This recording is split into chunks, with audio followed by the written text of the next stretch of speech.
CM Mohan Yadav पहुंचे अजब धाम फतेहपुर। इस पर चर्चा करने के लिए हमारे साथ स्टेट कोऑर्डिनेटर सुरेश कुमार पटेल जी हमारे साथ मौजूद हैं।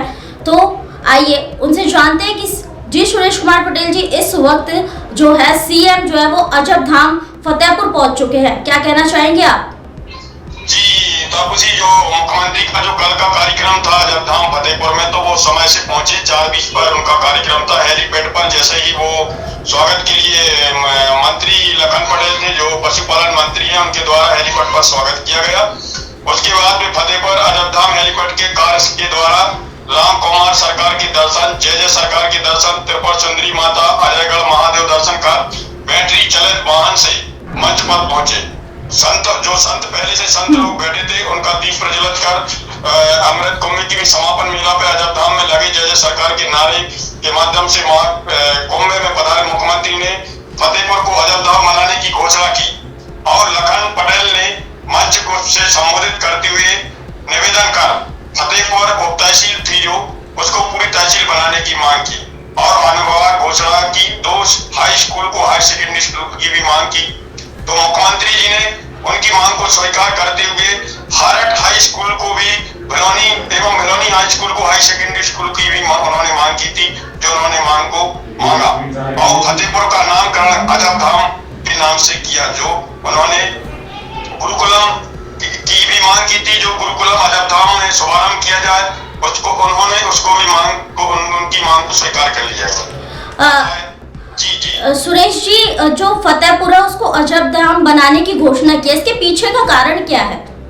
अजब धाम एक बहुत बड़ा एक तीर्थ स्थल जय सरकार के नाम से प्रसिद्ध तीर्थ क्षेत्र है, जो बहुत पुराने इसकी वो एक पद्धति थी कि यहाँ पर एक अजब धाम जय सरकार के नाम से प्रसिद्ध धाम है। इसका जो फतेहपुर नाम एक उर्दू वर्ड था, जिसको वहाँ के लोग छोटी सरकार के द्वारा उस धाम को इसकी मांग की गई थी एक जनप्रतिनिधियों के द्वारा। तो उस मांग को रखते हुए उन्होंने इस जय सरकार के छोटी सरकार के माध्यम से इस मांग को उन्होंने स्वीकृत करते हुए अजब धाम का घोषणा की रखने की मांग। सुरेश जी, मेरा दूसरा सवाल ये कि जब कई विपक्षी नेता ये बोलते हैं कि जो डॉक्टर मोहन यादव की जो सरकार है वो कई घोषणा तो कर देती है लेकिन उन पर खरी नहीं उतरती, इस पर आप क्या कहना चाहेंगे? क्योंकि इस बार उन्होंने कहा है कि पढ़ाई की जो पैसों की मदद है वो करेंगे, शादी के लिए जो खर्च होते हैं वो भी वो करेंगे, लेकिन उस पर आप क्या कहना चाहेंगे कि क्या ये सच में ये सरकार पूरा करेगी? ये उन्होंने जो घोषणा के बताया है कि घोषणा के आधार पर उनको जो अजब धाम की तो उनकी पूर्ण घोषणा हो चुकी है और फतेहपुर का जो नाम था वो अजब धाम उन्होंने अपने रिमोट कंट्रोल के द्वारा किया है, जो उस पर तो उन्होंने अमल किया है। और जो किसानों के लिए उन्होंने सौगात दी है कि भाई आप लोग जमीन को मत बेचे, जमीन न बेचकर हमारी सरकार कर्ज देगी।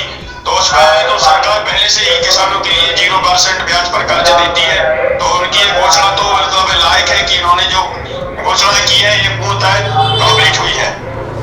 बहुत बहुत धन्यवाद सुरेश जी, मैं आपसे फिर जुड़ूंगी और भी जानकारी के लिए, तब तक के लिए धन्यवाद। भगवान को भी स्मरण किया, महाशिवरात्रि पर्व मनाने का भी आनंद आया और यहाँ के हायर सेकेंडरी स्कूल को परम पूज्य सुदर्शन जी के नाम पे करने की घोषणा की। महाशिवरात्रि के पावन पर्व पर मेरी अपनी ओर से प्रदेशवासियों को शुभकामना। एक बाईपास भी 5 किलोमीटर का 51 करोड़ की लागत से बनाने की मैंने घोषणा की है और एक गुरुकुलम यहाँ बनने वाला है, उस गुरुकुलम की भी घोषणा की। उम्मीद करता हूँ कि विकास के काम सरकार के माध्यम से ऐसे लगातार चलते रहेंगे। मेरी अपनी ओर से क्षेत्रवासियों